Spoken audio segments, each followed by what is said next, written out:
Delighted to say I'm joined by the Monaghan Hurling manager, Cathal McErlean, a Tyrone native, of course. We're going to talk all about the Nicky Rackard Cup final and the Lory Meagher Cup final coming this weekend. Sure, I suppose you obviously, as I said, you are managing Monaghan, but you know your Tyrone hurling inside out. You're absolutely bet into it there. You love it, and you would have plenty of the players involved would have gone through your hands over the years, I'd assume. Yeah, the Tyrone team, thankfully, they beat Donegal on Saturday. It was at the game. It was a really good game night before. It was end to end, and Tyrone sort of just found an extra edge just after half time and sort of ran forward. We had 12 of our senior team on the panel, which I coached every one of them. So bar one, probably a couple of guys from our club maybe took it on the grades and stuff. So I do a right for him now. So it's great. It's great to look forward to Saturday playing Mayo in the final at Crow Park. It's a double header with the footballers, so there'll be a lot of people in Tyrone maybe never seen hurling before. Hopefully they go down early and get to see the hurling and might inspire a few. Yeah, so can you tell me about hurling and how strong it is in Tyrone and how many clubs are properly involved, and are there some clubs that just do a little bit or just underage, and how many senior teams are there? Yeah, so there's five adult, we'll call them adult clubs. Two of them play senior, it'd be intermediate grade as such, and then the other three play junior hurling as such. Then at underage level, there's maybe another 5 or 6 clubs up and going. Now they would be football-based clubs, bringing in a wee bit of hurling sort of within that catchment area. So it's been good now because you're going to Blitz now instead of 5 teams there.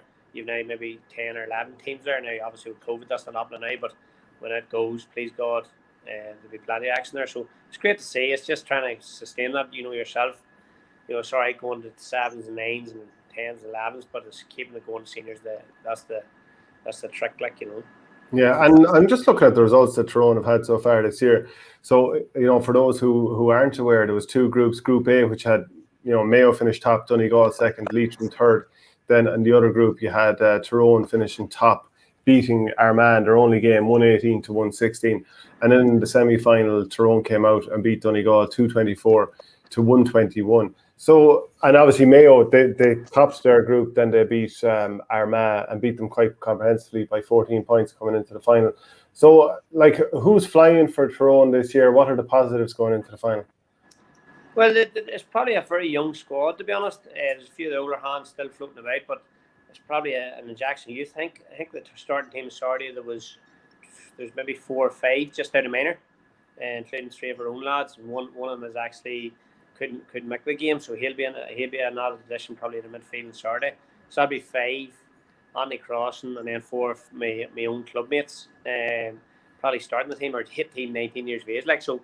And they're good young lads. And then obviously, if Damien Casey and boys we got who are all flying, Brad McGurf, Kirkmore, Lorgan Davin, all flying fit and going well. Mayo and the hand, they've more or less been winning all their games probably easy.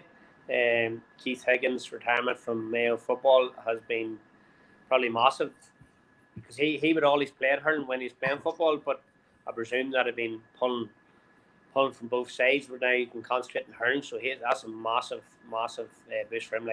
He maybe played in Railway Cup team for Connacht when there was all Galway players. He would have started and done very well, and he was in the shinty with him.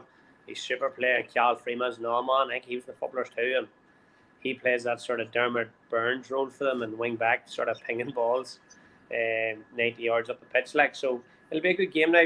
Mayo probably favourites. But Tyrone to go down there 2-horse race and give it a rattle, Yeah, and a couple of years ago I spoke with Fergal Boland of Turin, and their nicknames are the Blue Devils. I'll get to that in a second, but I was just asking him, with they're in the middle of a footballing area. I mean, you probably have to go to an hour before you get to somewhere that's, maybe in Galway, that's a big hurling area. And I asked him, how is it that in your particular village in Turin that hurling is so big? It's a massive thing for them there. And he said it's mad, but people here are stone cracked for hurling.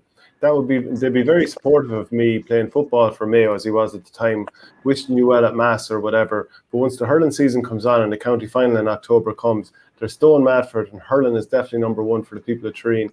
Myself and my brother Shane live about 5 minutes from the pitch, and there's someone down there every evening, even in the winter, on go the lights, and you'd be pucking. A message goes out to the WhatsApp group, and you could have everyone going down. It's a great social thing, and it's also a great crack.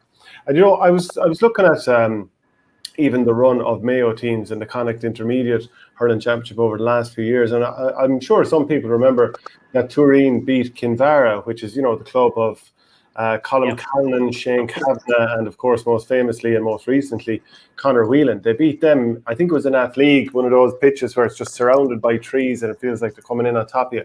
So beating Kinvara, and even the year before, Tyrone pushed Oranmore Marie very close, losing by just 5 points. So it just shows like it doesn't matter where you are, you can have people that are stone cracked about hurling, even in predominantly football county, and I'm sure you're among them. Yeah. Well, I know my own club, Owen Ray, here is a hurling only club. And we filter in from the local football clubs. Our old Carrickmore be a hurling only club. Again, filter in from local football clubs. Navcom Kill, hurling only club. So Tyrone be probably the exact same. And there is, as you talk about, you can take your traditional counties, your Tips, your Kilkennys, Corks and stuff, but there is pockets, like look at Kildare all week. Like there'll be people stone mad about hurling Kildare, like or Carlow or any of them counties, like so. And it's the same here in Tyrone, Mayo. You take Lisbon, Fermanagh. There's pockets of people there that are crazy about hurling as much as you are in Tip or Dublin. So it's great, and it's great to see them getting a wee bit of sort of the limelight in Crow Park, getting to play in a big match in Crow Park, and I think TGKR are covering it and all. So that's fantastic for hurling. There's going to be young boys watching that and being inspired, so that's what it's all about. Yeah, and I'd imagine that Keith Higgins, who you've mentioned, he was a little, apparently the reports say he was a little bit ropey on the freeze against Armagh the other day, so he'll be looking to nail them all. And I'd say he knows Croke Park as well as anyone, a 4-time All-Star going in there. So as you said, that's on Saturday at 1:30. And just wondering if, looking at the league tables from, and how much can you read into the league this year, a bit rushed and all that, but Tyrone finished 3rd in 3A and Mayo finished 4th in 2B. Does playing at a slightly higher level make a difference here, or do Tyrone feel they have a 50-50 shot? I would say it probably would. It would be definitely a help. The Tyrone were 1 game away from winning the league, though I don't think they played overly well in the league. They've definitely played well in the two championship games compared to the league. Probably maybe trying out players, different positions, stuff like that. But now probably Mayo would be slight advantage there. They'd be playing. I don't know who they were playing. Was it Wicklow and teams like that maybe? They would have had Kildare, Derry, Donegal, and Roscommon. So that's that's the standard just below Lory MacCarthy, or just below your Carlow's, Westmeath and stuff. So, that bound to help, and push you on, So there's probably slight advantage there, but Tyrone won't be looking at that. Be looking at 75 minutes hurling and all to play for, Yeah, okay. And then obviously we talked about the Lory Meagher Cup final as well, or we knew we were coming to this. That's on at 6:30. And I'd have to say I have a small bit of skin in the game here because 3 cooler lads are involved. They're two of them, Colm Shane and his brother Killian. Their dad is from Cavan. And then Brian Fitzgerald, also known as Breezer to me, a man I go on the booze with regularly on the off season, and my dad. He's been playing in the forwards and he's been fairly shooting the lights out. And he's a good free taker. So he's married to a Cavan woman. So that's how he ended up getting involved there. So that's the Cavan side of things, who interestingly from 2011 to 2017, they didn't even have a hurling team. The only county in the country that didn't have a senior hurling team. And God, chances were it may never have come back, but they are back. So to go from not existing to then probably being the worst team in the country for a while to now being the Lory Meagher Cup final, that's fairly good going in the space of, coming back in 2017. Well, probably the ringers they're bringing in helps. No, it's fantastic. Probably being the plate of playing in a football-dominated county, I know all about trying to keep it going, and for Cavan to sort of nearly be extinct as such, and they plugged away. The likes of Celtic Challenger has been massive for the likes of Cavan from team counties like that. Celtic Challenger is an opportunity to get plenty of sort of weekly hurling at that sort of level. And thankfully Cavan got the county team up and going again, because I remember when I played 15-20 years ago, for the county. We had played Cavan and it had been good enough for a game, and we just fell away. And there's fellas like Seamus there, know very well in Cavan, and he would have plugged away. And Seamus Hughes, was it? Trying to keep it. Seamus Wood, yeah. And I know on Saturday night with Cavan, getting the Crow Park, the likes of him now, that'll be a great day for him now. So, but they're up against it now. Fermanagh will be well weathered in the finals of Lory Meagher, and they've got the footballers getting beat. I know we played them in the quarter final, and the likes of Daniel Tegan always back. First time I think he played in maybe 2 years. I might be wrong on that, but he made a massive difference now. So, and again they have a few less guys. Well, they're not really ringers now, but Cavan McErlean's back. He played for Portaferry or Ballygallagher for maybe 10-15 years. He was living in Down. He's from Lisbon, so, and then Barney McCauley, he's an All-Ireland winner with Lochgiel Seniors, and played for Antrim for maybe 10-15 years. So they're adding in them. So it's an interesting battle now between the two teams. Yeah, they played in Group B already, and Cavan finished well. They won by 2 points, 116 to 17 points. Then the semi-final. I mean, obviously, you talked yourself that you lost that quarter-final 3-15 to 4-6. Longford then played Fermanagh. Fermanagh won that by 8, and Cavan beat Louth. Bit of a late comeback there, and Louth won it last year, beating Fermanagh. Yep. Cavan came through 121 to 20 points. So going into the final, I'm not sure how much you would have seen of Cavan this year. Obviously, you're a bit more familiar with Fermanagh, certainly. But what way would you be leaning? Well, I actually watched the two Cavan Fermanagh games. Obviously, we played Fermanagh, so you had to do even research. But I think Cavan scored the last 5-minute goal against Fermanagh in the group stages. The likes of Brian Fitz there was super, him and them two Shannons, is it? Shannons. Your club mates, they were super, and there's all guys in the pitch were very effective, and the same with Fermanagh. Fermanagh didn't have Daniel Teague that day, and that was big one. Cavan McErlean, he only come on as a sub later on in the game. When he did come on, he definitely helped Fermanagh. So they'll be looking at the likes of Cavan. They're very, very experienced, played in Down Championship for years. I think he actually made a hurl for Down because he lived down that way. So he'll have a big burn in the game. So it could be between him and Brian Fitz to see who tips up, to be honest. So yeah, there'd be nothing in it. Yeah, I'll be keeping the pressure on Breezer Fitzgerald for the week. Now I'm going at him on WhatsApp there the whole time. And Killian Shannon, I believe, was very good playing as a sweeper in a game against Louth, up and down the field all day. A player that's improved himself definitely in the last few years, and I think he might have got a few points from play as well. So a tough old game. If you were going to put your neck on the block, who would you go with? I haven't seen much of Cavan. Only that one game. Probably, to be honest, that whole division between Monaghan, Louth, Longford, I wouldn't have said there was been much between any of the 5 teams, to be honest. Probably Louth and Longford probably been the 2 favourites. So for Cavan and Fermanagh to beat them in semi-final, that would have been a surprise to the bookies. But it wouldn't have surprised me now that there'd be nothing in the game. If I had to go for it, I'd probably think Fermanagh just about.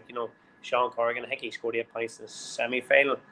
I think all from play. I'm not sure. The report said that. So that's something to be hard to stop him now. Like Tom Keenan, Keelan Duffy, them boys, they're all wee small, nippy, turn you in 6-pence type forwards. So Cavan keep them quiet, to be doing well, but I would say Fermanagh by a couple of points. Yeah, and even I'm just thinking the last couple of years, and I watched the likes of Leitrim winning silverware at Croke Park, and last year also at Louth. The celebrations are huge, and when you are playing in a lower tier, you've kind of explained, sometimes it's probably a struggle even just to get all the players you want out in the field, and more often than not, you probably don't actually get that. But how much does it mean to a county, whether it's Lory Meagher, Nicky Rackard, whatever level it is, winning silverware, and especially at Croke Park? I mean, that's some carrot, and probably feels as good as winning on Liam MacCarthy. Oh, absolutely. Then that is their Liam MacCarthy. So it's the highest basically medal they can win at their level. So it would mean having all them 4 teams, and then obviously Offaly and Derry are playing in the Christy Ring final. That's their Liam MacCarthy, and I know they're in Saturday after the game, after the final whistle on Saturday. The boys are celebrating, and there was kids on the pitch, and they were able to puck about with Damien Casey beside them and stuff like that. So they'll be looking up to that. they'll be looking up that and finding inspiration from that. So all these counties will be trying to get that win and inspire the next generation to pick up the hurl, which is, to me, if it winning, losing, or whatever, picking up the hurl is the most important thing here. Playing the best sport in the world. So hopefully that inspires generations to come. And then obviously we've had you on before talking about the fantasy hurling. There's a transfer week this week. The last couple of weeks, I find myself so busy working on Saturdays. I'm waiting for the teams to be announced Friday night, Saturday morning. And then I forget because I have to go and cover a match the next day, and I've kind of left my team asleep at the wheel a few weeks in a row. But there is a transfer window coming up this weekend, isn't there? There is. It's the last transfer window. So basically, it's for the quarterfinals, which are on Saturday or Sunday. And so you have 5 free to use. You can have 4 from any one county. So what you want to be doing now is trying to pick your All-Ireland finalists and try and get 8 players playing and a captain ideally. Because if you're going into that final with 8 players and a captain and a manager even, you're going to fly up it. But then the likes of Limerick and Kilkenny, they have only potentially 2 games. The likes of Tip won their quarter, their semi, and their final, and they could have 3 games. So I'm sure you're going to maybe not if when. For captain, maybe. Yeah, it's not if, it's when. Or maybe Dublin as well.